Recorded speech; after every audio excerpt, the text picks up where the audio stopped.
Bilboko Euskal Museoak eta Bilboko Udaleko jaietako saiak, Bilboko erraldoi eta buruandei buruzko alde baterako erakusketa bat aurkeztu dute.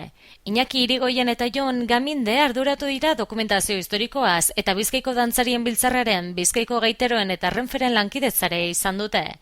Bilboko jaiak ezin izango lirateke ulertu, hiribilduko erraldoi eta buruandien parte hartzerik gabe. Kaletik egiten duten desfile dantzarien atzetik jarraitzaile ugari joaten zaizkie, umeak zein helduak, eta denek parte hartzen dute modu aktiboan zigizio horretan erraldoi eta buruandien konpainiaz gozatuz. Hori dela eta museoak jaigiroko izaera horretan parte hartu nahi du, eta aldi berean pertsonaia horien historia erakutsi nahi dio publikoari lehen aldiz noiz aipatzen diren adieraziz, eta joandako mendeotan izan dituzen aldaketen berri emanez. Modu horretan, arlo ludiko eta arlo historikoa marko berean elkartuko dira.